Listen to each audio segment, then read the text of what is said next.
Okay, girls and boys, and now, right now, for our pleasure, j'ai envie que vous applaudissiez très fort, très très fort, Lucille Delanne.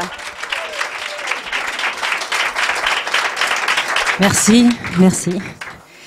Bonsoir, donc, bon, moi c'est Lucille, et à défaut d'être drôle, je vais essayer d'être intéressante.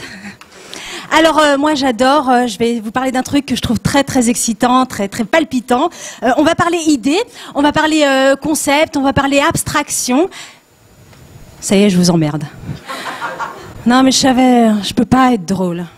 Déjà, j'ai un physique avantageux. Et ça, pour être drôle, c'est un handicap, hein. Ah non, non, non, pour être drôle, normalement, il faut avoir une tronche. Ah, c'est ce qu'on dit dans le métier. Une tronche, c'est une manière polie de dire une sale gueule, hein. Bah si. si. Donc, avec ce physique, forcément, je pouvais pas venir vous faire rire. Moi, de toute façon, ce physique, ça me porte problème, ça me pose problème depuis très longtemps. Déjà, rien que pour commencer, moi, je suis plutôt du genre non genré, justement. Entre le garçon manqué, la femme imparfaite, eh ben là, ça paraît pas. Je sais, ça paraît pas. Vous me regardez, vous dites « Waouh !»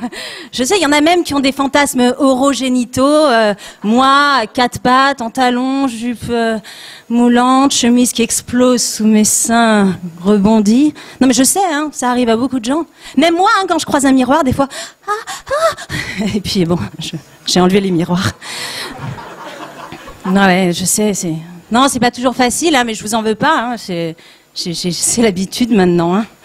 Non, déjà enfant, hein, j'avais... Ah non, pas ça. Non, non, pas le fantasme... Non, non, non, pas enfant. Enfin, j'espère pas. Oh.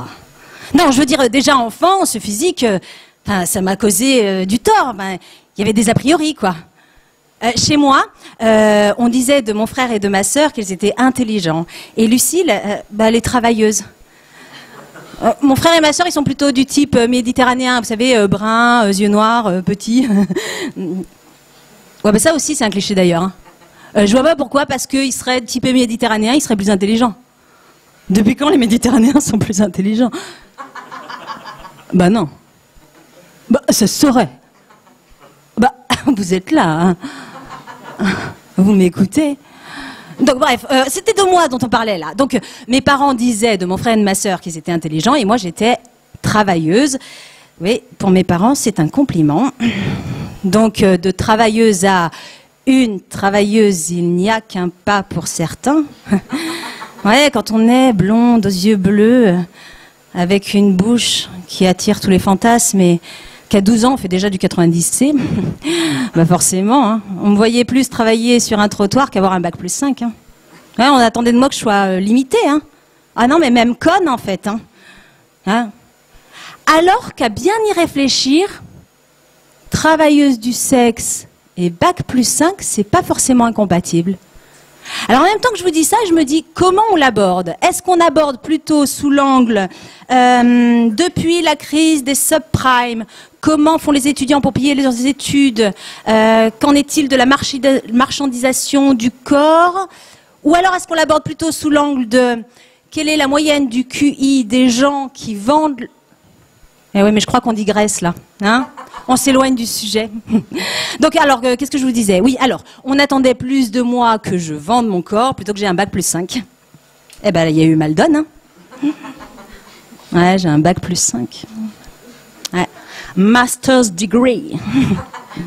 Major de promo. Non, je me la pète pas, je vous informe. Et c'est pour ça qu'on en vient maintenant au moment le plus excitant de mon intervention. On arrive au concept qui vous permettra par là même, pour ceux qui ne me connaissent pas, de savoir quel est mon domaine d'expertise. Alors on y va, on est prêt. Alors vous inquiétez pas, hein, je fais de la vulgarisation. Hein, je suis même un peu vulgaire. On va faire simple, hein, vous inquiétez pas, c'est accessible pour tout le monde. Hein. Alors quel est ce concept de surmoi? Alors, le surmoi, c'est quoi? Alors, le surmoi... Alors, bon, déjà, on va contextualiser. On va faire simple.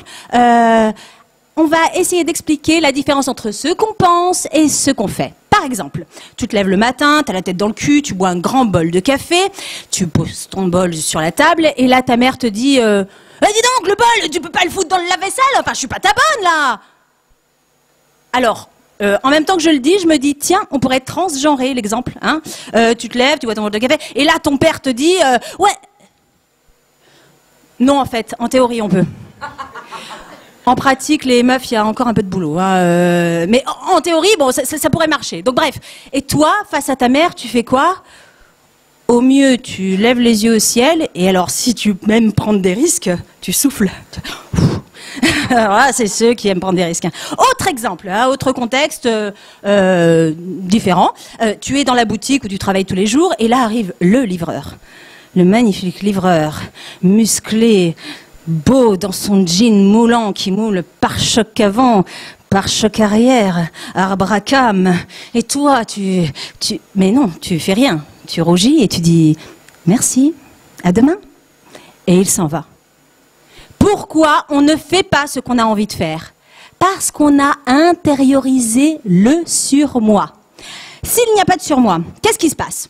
Tu poses ton bol de café, ta mère t'engueule, tu ouvres le lave-vaisselle, tu fous ta mère dans le lave-vaisselle, tu la mets en programme rapide, elle sort, elle te balance le bol à la gueule, tu cours dans la rue César Campingui, parce que c'est là qu'on croise les livreurs en général, tu cours dans la rue, et là tu croises ton livreur, le livreur, alors tu l'attrapes, tu lui déchires son t-shirt, tu lui enlèves son jean, tu l'empales, tu le prends, tu le palpes, tu le baises. Alors là ta mère elle continue de t'envoyer les fourchettes, les couteaux, tout le lave-vaisselle, et alors toi il y a ton livreur qui s'en va en courant parce que il est exsangue le pauvre, et toi t'as le clope.